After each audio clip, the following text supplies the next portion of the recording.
My name is Eric Doremus. I am a project manager and civil engineer here at Ty and Bond, and with me I have Shannon Jameson, landscape architect. And we are providing this video recording to provide a recap of what was originally discussed and presented at the March 11th public information sharing session. The video recording that was done at that time, unfortunately, was lost. So we are re-recording our presentation so that those that were not able to attend or had to leave the meeting early will have a record of the information that was presented and discussed. So with that, we'll get right into it, and I'll hand it on over to Shannon. Thanks, Eric. As Eric mentioned, I'm Shannon Jameson, Senior Landscape Architect and Project Manager with Ty and Bond. I'll walk you through our project team, which, aside from Ty and Bond, includes the Town of Newbury and City of Newburyport, as well as the Parker River National Wildlife Refuge and the Merrimack Valley Planning Commission. This project is funded by the U.S. DOT Federal Highway Administration through a FLAP grant, and we'll get into the FLAP grant requirements in just a couple slides. Next slide, please. So during this meeting, we'll be discussing the project goals. We'll be going through a project overview. We'll talk about what we heard at our last public meeting, which was our first meeting that we held last May. We'll talk about the water surface elevations, some different scenarios regarding those. We'll discuss the permitting regulations as well as our basis of design, and then we'll walk through some design scenarios that we've studied. And finally, we'll talk about we'll end on what's next.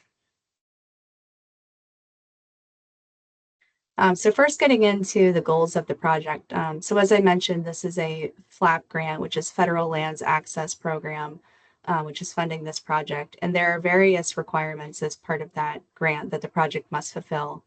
So first, the project must explore and identify options for improving the climate resiliency of the access to both Plum Island and the Parker River National Wildlife Refuge.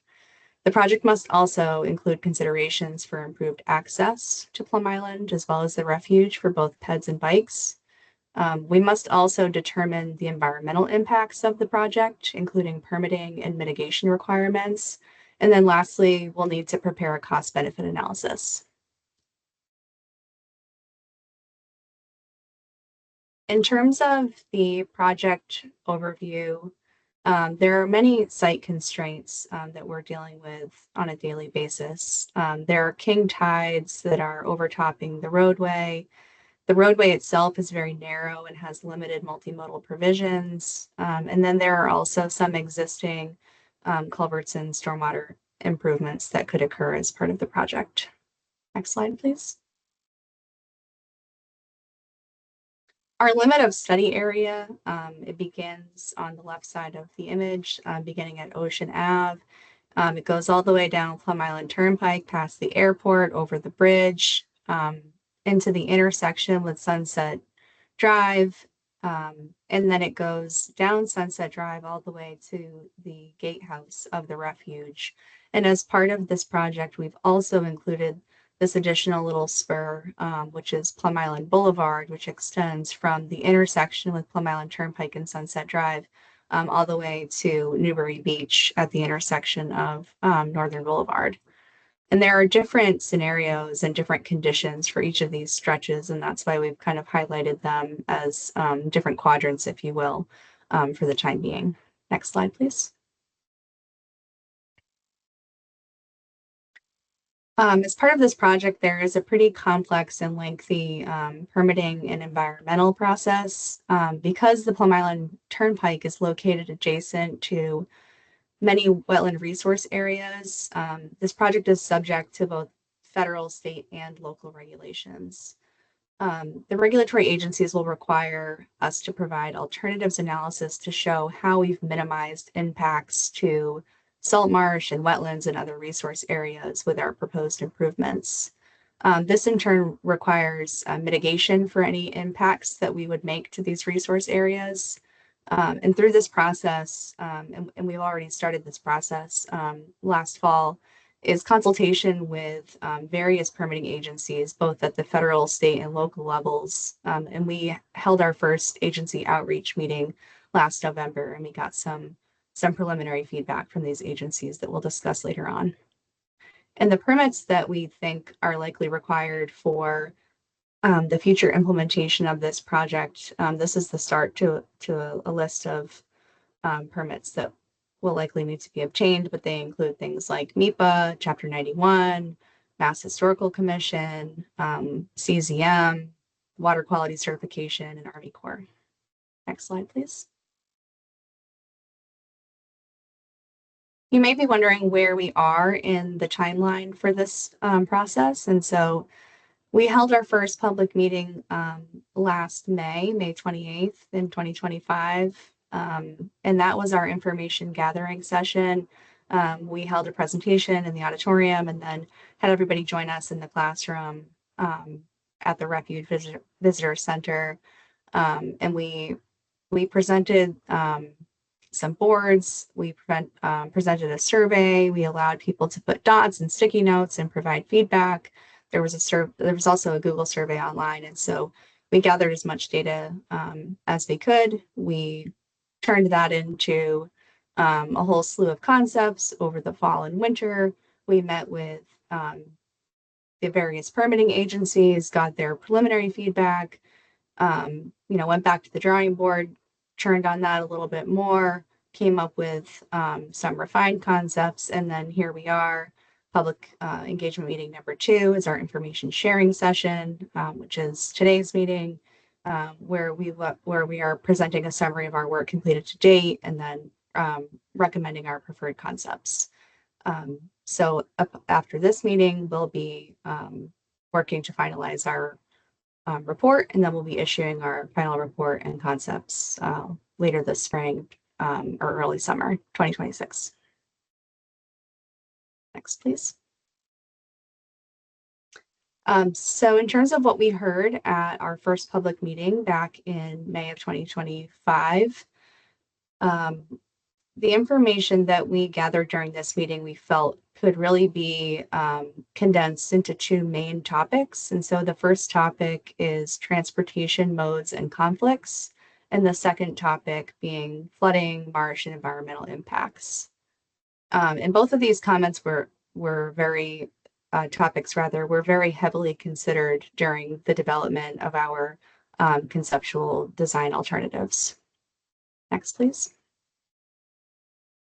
So diving a little bit deeper into the first topic, transportation modes and conflicts, the comments that we received, there was a lot of repetition in the comments, and so we've distilled them into some of the main topics.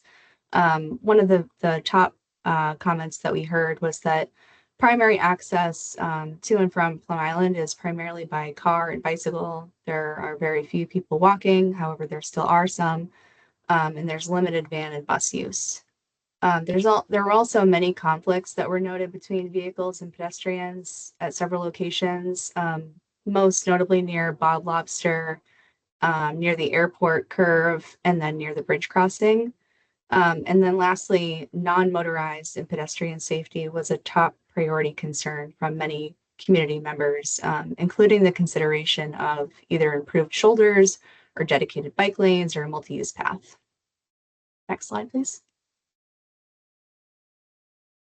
And then diving into the second major topic, flooding, marsh, and environmental impacts. Again, there was quite a bit of repetition in the comments, and so we've condensed them into the most commonly heard topics. And these include that flooding within the roadway frequently occurs during extreme high tides and storm events. This is clearly the only way on and off Plum Island, and so there are major access impacts and safety impacts when this occurs. Most residents were fairly supportive to raising the roadway, while there were a few that strongly opposed any increase in elevation. Many residents expressed concern with the health of the salt marsh and ensuring that any impacts that may occur as a result of raising the road are mitigated. Some residents felt that the Plum Island Turnpike acts as a barrier and restricts tidal flow and worsens flooding. And then lastly, some residents feel that providing additional drainage underneath the roadway would be positive for tidal flow and salt marsh health. Next, please. And I will turn it over to Eric now to walk you through the water surface elevations. Hey, Shannon. So as we started to look at our proposed designs and what improvements could be made at this within the study area, we looked at multiple different flooding scenarios and water elevations with an ultimate goal to determine what's the target elevation within the roadway that we should be looking at while we're considering the improvement that could be made here. So one of the resources that we used for that is a sea level coastal flooding prediction study that was completed by the Massachusetts Office of Coastal Zone Management. This study, while completed quite a few years ago at this point, is the best available information that we have for this region to estimate what sea level rise is looking at for current conditions and looking forward into the future. So as shown on this slide here, the study is relative to the year 2000. And at that point, when the study was completed, 0 foot of sea level rise. Looking into 2030, which is now 4 years from now, they estimated approximately 1.2 feet of sea level rise within that time frame. Looking at an additional 20 years to year 2050, estimating 2.4 feet, and then all the way out to year 2070, estimating 4.2 feet of sea level rise. And to put this into comparison to today, where we're at year 2026, which is now 26 years after the study was completed, the best information that we have shows that we've seen approximately 8.2 inches of sea level rise since this study was issued. So while the predictions here are showing 1.2 feet of sea level rise total at the year 2030, we've only seen, a relative percentage of that at this point. So the predictions that we have available from Mass CZM are conservative, but once again are the best available information that we have right now for looking at water surface elevations. Just some definitions here, and you'll see these throughout our presentation today: mean high water and high tide line. So mean high water is the average of all of your high water marks observed over a 19-year period. Compared to a high tide line will be your highest predicted tide of the year. So the singular tidal event for a high tide line versus your mean high water, which is an average of your high waters and your high low waters. So for purposes of this study, we looked at the high tide line as one of the more conservative worst case scenarios that we may be experiencing during a normal sunny day, non-storm related tide event. So you can see for comparison, year 2000, high tide line at 6.2 feet, then all the way out to 2070, high tide line of 10.4 feet. And we'll show you in the next couple slides here of what that looks like from a bird's eye view. So right now we're looking at the 1,000 feet view in the air here at our study area. You can see through the center of the map here is Plum Island Turnpike. It's kind of that white stretch. You can see the bridge where the water crossing is, and then Plum Island to the right with Sunset Drive, Plum Island Boulevard, and the rest of the island there. So this plan here shows what the water surface elevation at the 2000 year of 6.2 feet for high tide line. And you can see that there's a couple areas where the water may be encroaching in slightly, but overall the roadway is completely passable. No issues with storm or with your normal sunny day high tide line. Going to the today's estimated high tide line with the information that we have a high tide line of 6.9 feet. And a little hard to see on this scale, but there's a couple of areas, right to the east of the bridge where there's a low point. And then at the main intersection, there's an area where the water also crosses the roadway. So during this high tide event, there's a few minor areas of localized flooding that we've all experienced today. Moving to the 2030 prediction with 1.2 feet of sea level rise and a high tide line elevation of 7.4 feet, you can now see there are some major areas within the roadway where water is crossing the road, and we have this inundation restricting passage and travel. All of the intersection on the island is now underwater, and pretty much the whole portion of Sunset Drive to the Parker River Gatehouse is also underwater at this point. So a small change from today's 6.4 feet to the 7.4 feet, and a large impact to the road. Moving to year 2050 with a high tide line of 8.6 feet. Now all of Sunset Drive is underwater, Plum Island Boulevard, majority of it underwater, and this road is essentially not passable by a vehicle at this point. And then our worst case scenario that we evaluated, the 2070 predicted high tide line of 10.4 feet, which is 4.2 feet of sea level rise. Major portions of the island itself and residential properties, commercial properties are underwater, and essentially our whole project area is inundated with water at this point. So these plans here really show us that if we do nothing, what could we be experiencing in the near future? So really kind of builds the case for we need to do something to ensure that we maintain this access to the island, to the Parker River National Wildlife Refuge, looking forward into the future. So to put these into a different perspective, this is your view as if you were standing at the lowest point on Plum Island Turnpike, which is just west of the bridge. The lowest elevation in that road is at approximately 6.4 feet. So each of these blue lines, they get a little bit lighter as you go up, represent 1 foot of sea level rise, starting with today's high tide line of 6.9 feet. So at 6.9 feet, the bottom of your tires are getting wet as you're crossing through the roadway. With 1 foot of sea level rise, you're now getting some water into your doors as you're crossing, all the way up to 4 foot of sea level rise, which is close to that 2070 prediction, completely impassable. Unsafe passage for anyone that could be coming through this corridor. As Shannon discussed earlier, as we look towards what options do we have here for making improvements and what considerations do we need to make, one of the biggest one is that we are surrounded on either side or with a protected resource area. So that could include salt marsh, freshwater wetlands, coastal bank. There's the Plumbush Creek and the Merrimack River on either side of the bridge.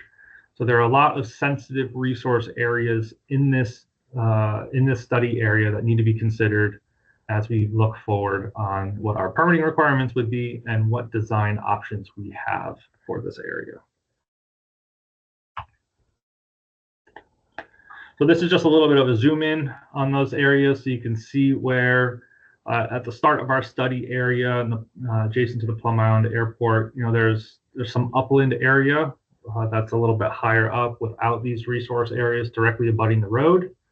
But once we get to the low-lying areas, towards the end of the airport, where we start to see some of those flooding issues, those resource areas really creep in and will be restrictive to any future improvements that could be made.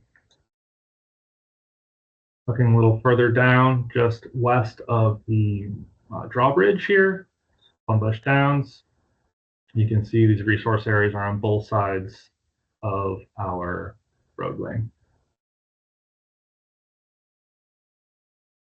Continuing to the intersection, we have resource areas both sides, and also down Sunset Drive, all the way up to the gatehouse. You can see where those resource areas directly abut the road.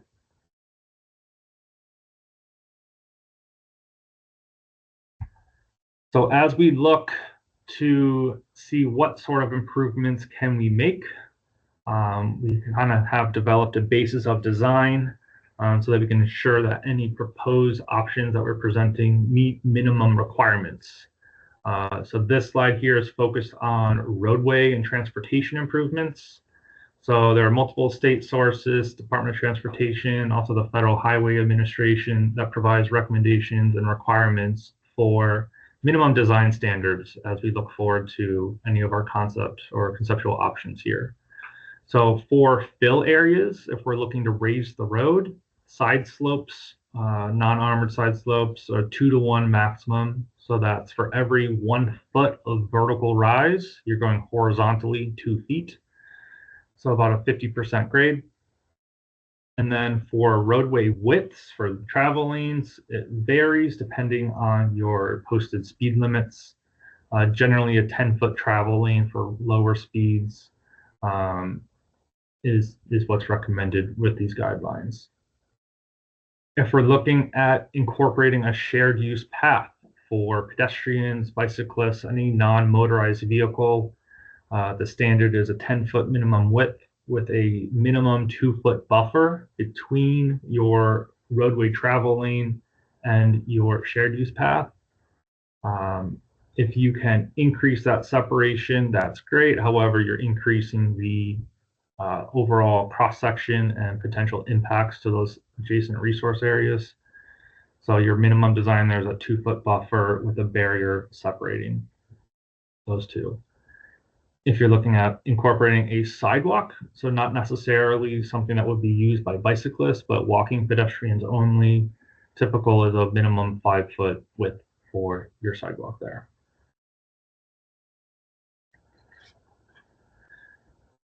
So now we're looking at what currently exists today from Ocean Ave to the bridge.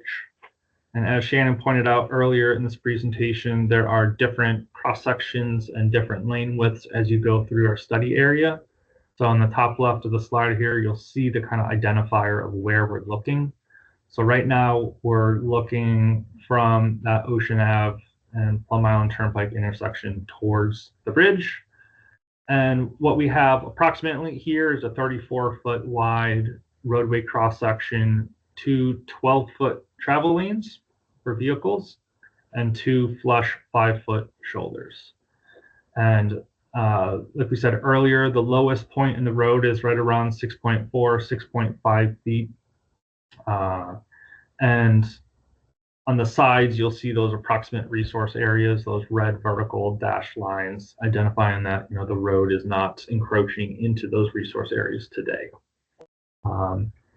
And today, pedestrians, non-motorized vehicles are using those 5-foot shoulders. There's no separation between pedestrians and vehicles. So with the vehicle speed, the volume of vehicles, and people coming to and from the island, it's a very dangerous cross-section here that prioritizes vehicular travel over any other optional mode of transportation. Once we get to the bridge, so you're starting to ramp up in elevation to the drawbridge, this section here is actually owned by DOT, so it is not town or city owned.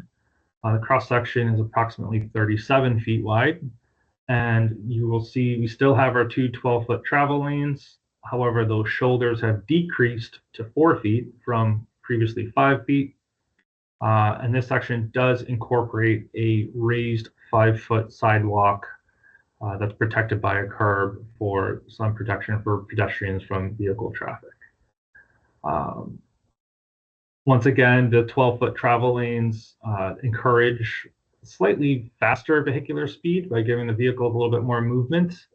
They may be, or I guess I'll just say that, this being a DOT-owned right-of-way area, these will meet the DOT standards, and you'll see later on our slides that we are not proposing any alterations to the DOT right-of-way area and at the bridge.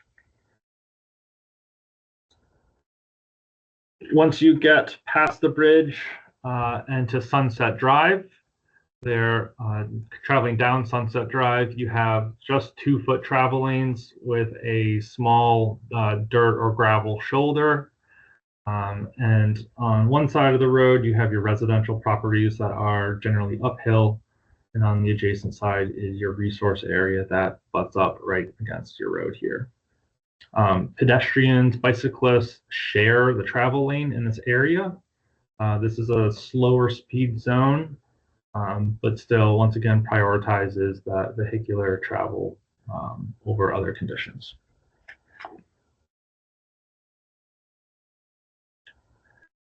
On Plum Island Boulevard, so from your intersection to the Newberry Beach, you have a larger travel lane, so two 14-foot travel lanes for the vehicles. On one side, there is a 6-foot sidewalk, so that would be your northern side of Plum Island Boulevard, which is flush at the road. There's no striping or real delineation between that travel lane. And also at low elevation here, this area is also subject to frequent flooding. One point to note on here is that for most of the project study area, there's not much restriction in terms of private property. But during or along Plum Island Boulevard, on either side of the road, you have private and commercial development or ownership properties that will make any improvements or raising this area up higher pretty difficult and restrictive, just to ensure that we're not going to be cutting off access to anybody's property that's on either side. So now that we know what we have, we've developed multiple different scenarios to look at what can we do. So we looked at these 3 different scenarios, and we'll go through them each. There's a no benefit, a low benefit, a medium benefit, high benefit. And once again, these are going to be sectioned off into different zones. So for our first study, or our first scenario, this is looking from Ocean Ave to the bridge on Plum Island Turnpike.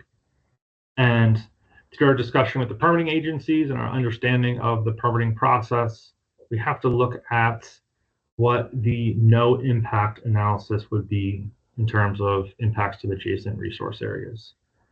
So if we were to look at what improvements can be made without impacting the adjacent resource areas, we essentially start at the edge of where that salt marsh and freshwater wetlands are and start filling at that 2-to-1 slope and look at how high can we get the road.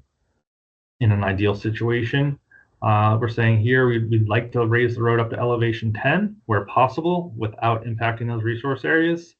And what we found with this study is the lowest lying areas, which are most prone to flooding, are closest to the adjacent resource areas. Therefore, we are not able to raise the road with any significant measure and does not give you any protection against flooding. So the areas that are not adjacent to the resource area, we could fill up, and that's great. Raise that elevation, protect against sea level rise. However, the low-lying areas, you will not be able to make any improvements to them without impacting the resource areas. So we're calling this the no benefit solution. Scenario 2, our low benefit, we look at raising the road up to elevation 10 and matching the existing roadway cross-section from Ocean Ave to the bridge. So you see we're still maintaining that 34-foot wide cross-section. You still have your 2 12-foot travel lanes and the 2 5-foot shoulders. The main reason why we evaluated this option here is that it's going to be your lowest cost solution with your, I'll call it your best bang for your buck solution, because there are sections of this cross section that are above elevation 10 already that will require no improvements at all. And there will be certain key areas where you dip underneath elevation 10, which you simply will just have to take that cross section, fill it up, raise it, and repave, and you are protected from up to 3.5 feet of sea level rise, essentially, for this concept and this elevation. Reason why we're calling it the low benefit is that, yes, while we check the box for protection against sea level rise, we do not check the box for increasing safety and improving multimodal traffic on either side of the road. We'll still have a lot of the same safety concerns with high rate of speed for vehicles and no protection or accommodations for bicyclists or pedestrians besides the 5-foot shoulders that currently exist today.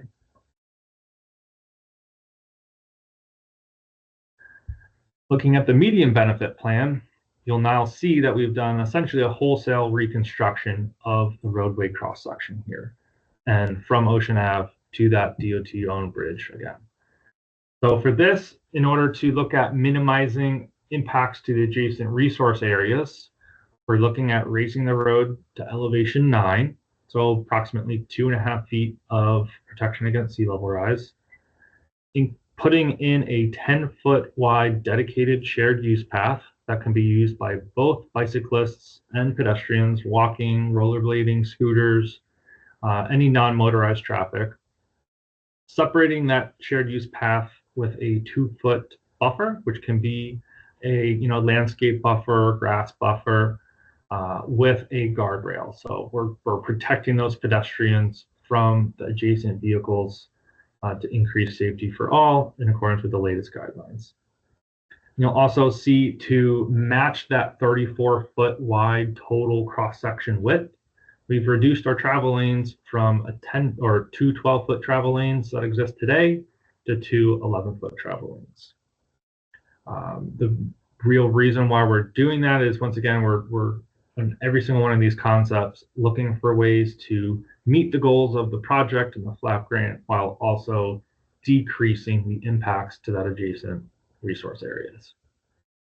So we're calling this one the medium benefit because we are checking the box for incorporating the multimodal safety. However, we're not quite there with our protection against future sea level rise with only the elevation 9 in the road. And now looking at our high benefit plan, once again, from Ocean Ave up to the bridge, our same cross section here is the medium benefit, but we're lifting that road all the way up to that elevation 10.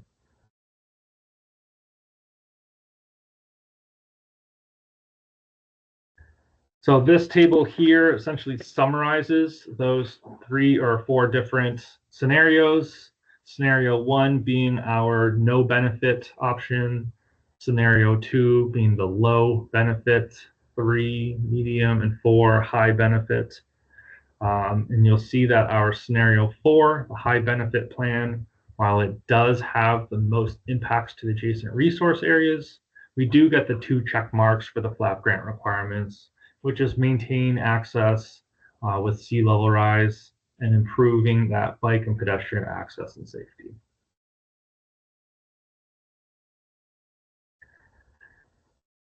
So I've said it multiple times here, those previous concepts were just looking from Ocean Ave to the bridge.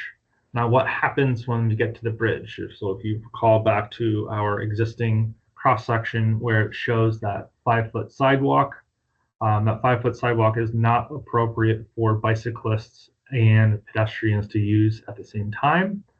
So what we are showing here is a conceptual design, conceptual location for a crosswalk right at that intersection with the DOT roadway or bridge cross section. So your bicyclist traveling to Plum Island would be crossing the road here and going back onto that 4-foot shoulder as currently used today. Pedestrians and bicyclists traveling from the island to or towards Ocean Ave would stay on the northern side of the road, merge onto that shared use path.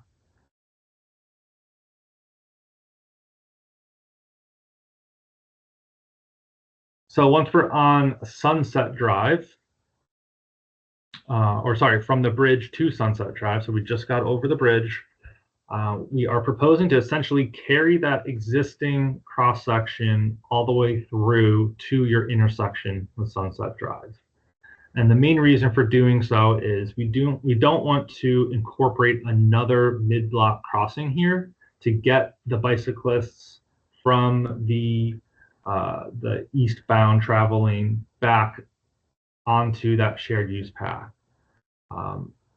It's a short section you'll see on some of our other plans that we have here. So we felt it was most beneficial for everybody to continue this 5-foot sidewalk all the way up to the intersection for pedestrians that are walking, and the bicyclists would stay on your shoulders on the road here.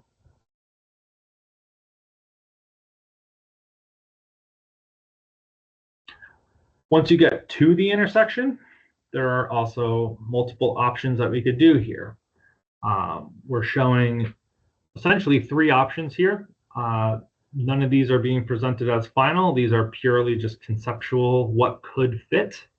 So option A is simply to match the existing cross-section there and look at raising the road to protect it from sea level rise.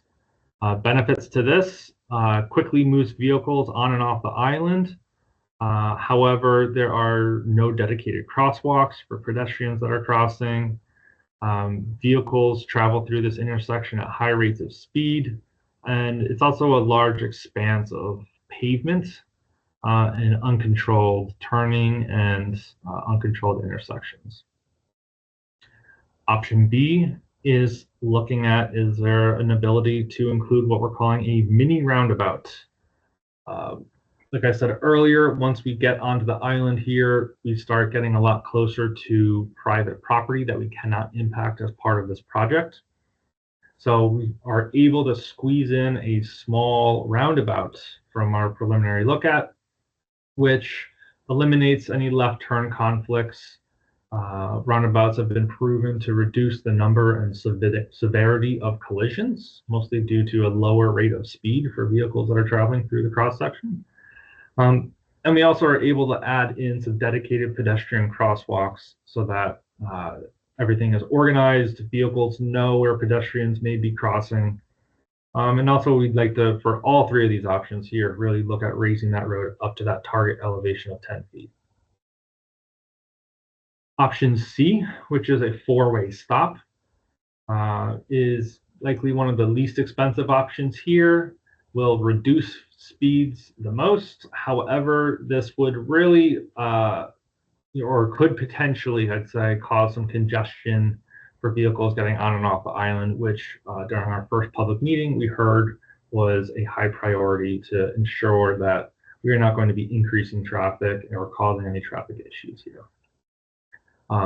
Each of these options will be evaluated further as we get into final design stage of the project at a later time, and warrant analysis for each by a traffic engineer would be completed to ensure that the traffic flows and volumes work for each of these options. So at this point, we have reviewed these options with the high-level agencies.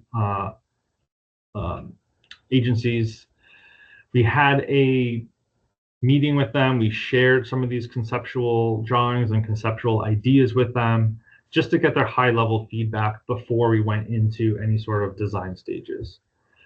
So we had the town of Newbury and Newburyport here and multiple regional and state entities attended this. The high-level feedback that we received was avoid, minimize, and mitigate approach. So avoid impacts to adjacent resource areas as much as possible. If that's not possible, minimize those impacts as much as possible. If that's not possible, then mitigate those impacts. Like we've said earlier, we feel that if you're looking to do any sort of improvements for this project, there is no way to avoid, which is that alternative analysis that we did. So we'll be in that minimize and mitigate approach. One of the things that came up during this meeting was that there is a current wetland restriction order that exists, which was issued by the Department of Natural Resources in 1970, which is aimed to protect the health of the salt marsh and the wetlands within our study area and beyond. In that wetland restriction order, it very clearly states what you can do, what you can't do. Some of it is up for interpretation, depending on what your definitions are for some of the language. But there is a sentence in the wetland restriction order that appears to allow for the maintenance and enlargement to minimum legal and practical widths of existing raised roadways. So our study area was an existing raised roadway, and our preliminary understanding is that raising the road to allow for future access would fall under the approved options or the approved impacts to the resource areas in this wetland restriction order. However, we will be looking to further define and further have conversations with the permitting agencies to ensure that everyone is in agreement with our definitions or our understanding of the wetland restriction order, and ultimately the authorities having jurisdiction over approving these permit plans. So that's one item that as this project moves into permitting and design, that's definitely going to be a important topic to address early on.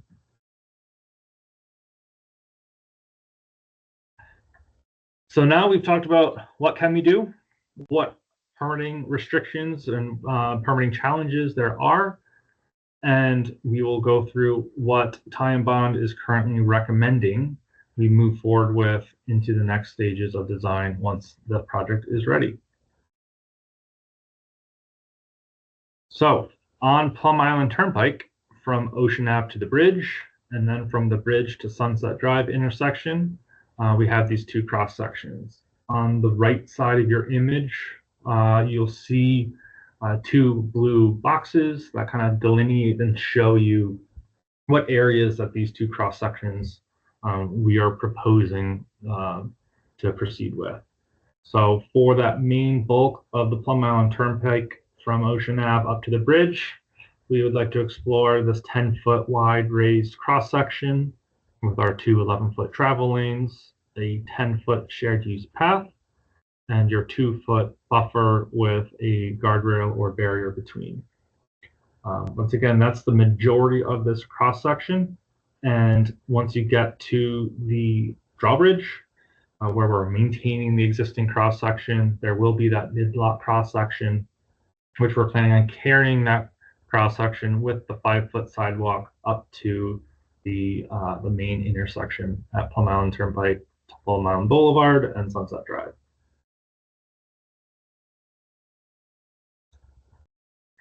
At the roundabout, we are recommending, or sorry, at the intersection, we're recommending that the roundabout is explored further and studied further.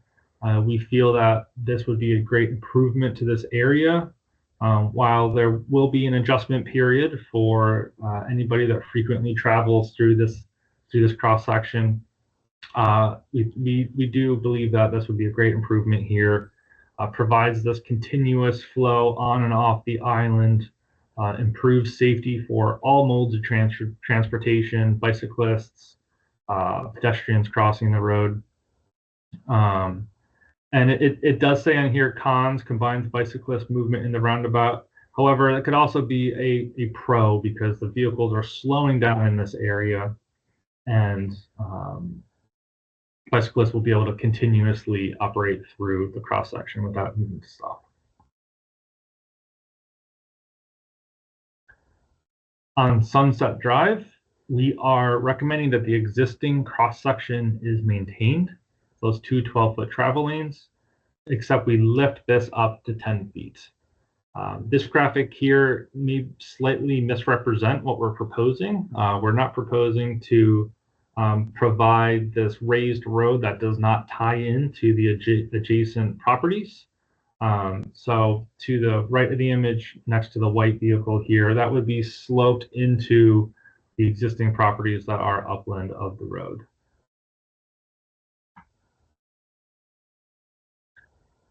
On Plum Island Boulevard, we are really restricted here on what we can do due to the width of the right-of-way and the adjacent private parcels.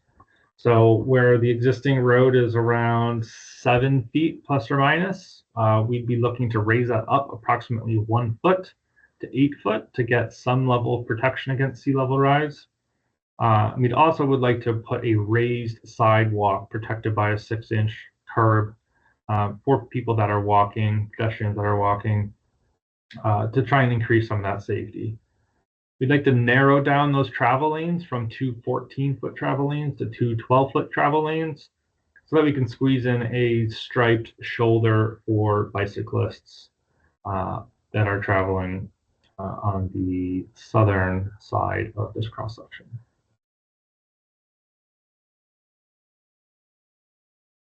So as we looked at all these different options, this was over a year of work to ultimately get us to those recommendations, or close to a year of work. We looked at multiple different scenarios. We had multiple meetings with our key engagement group here. And some of the feedback that we received from the first public meeting as well brought these ideas up. Is, do we look at a raised boardwalk? Do we look at an elevated road? And what other options are there? While exploring the raised boardwalk, ultimately we decided that cost to implement a raised boardwalk would be very restrictive to the project as a whole. And also that long-term maintenance would be very difficult and also expensive. With the water that travels in this area from the Merrimack River being a brackish water, we have experienced, the waterway in this area would freeze. So you can imagine if you have large chunks of ice combined with a high tide event, you could have ice that is traveling and hitting the boardwalk here, making the boardwalk susceptible to damage from ice and debris, versus a flush paved road where the ice and water can simply flow over it. So we ultimately decided not to looking at the boardwalk and to take that one off the plate.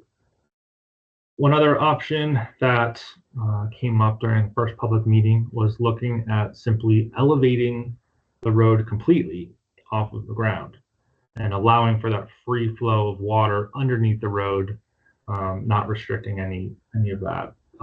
Ultimately, cost prohibitive to do this, very expensive and difficult to implement, and it also restricts access to those adjacent properties. So these raised causeways really make sense when you're trying to pass a large body of water, not necessarily allow water to infrequently travel underneath the road. And this really exceeds the project goals, exceeds the needs of this area, and ultimately does not work, mainly due to cost and restriction to tying into adjacent properties. So what is next? At this point in our study, we are finalizing our permitting matrix and narrative that essentially calls out if this, then that, what permitting will be required, pulling together an opinion of probable construction cost for our preferred alternative, suggesting how this would be constructed. With this being the only way on and off the island, we want to make sure that we aren't going to be stopping that access during future construction. So how do we phase this project in a way that allows the road to be raised and improvements to be made while also ensuring we can still get on and off? Identifying that permitting pathway for the preferred concept, and then ultimately looking at grants and funding opportunities to make this a real project. So with that, I want to say thank you for tuning in here. Thank you for listening in, and hopefully that this information and providing this recording, you can rewind, you can go back and review what was discussed. We do have a form on the Town of Newberry website where you can submit your feedback and your recommendations. I very much encourage you to do so. Let us know your thoughts. Let us know your recommendations. Once again, we're purely at a concept design stage here, feasibility stage. Nothing has been fully designed and baked yet. So we'd love to hear feedback from you as the public on what you want to see here and what improvements you would like to be made. Whether you love what you're seeing or you have other thoughts, all that feedback is very much appreciated. So once again, hop on that Town of Newbury website under the planning board page, look for our survey link, provide your feedback, and we look forward to hearing from you. Thank you.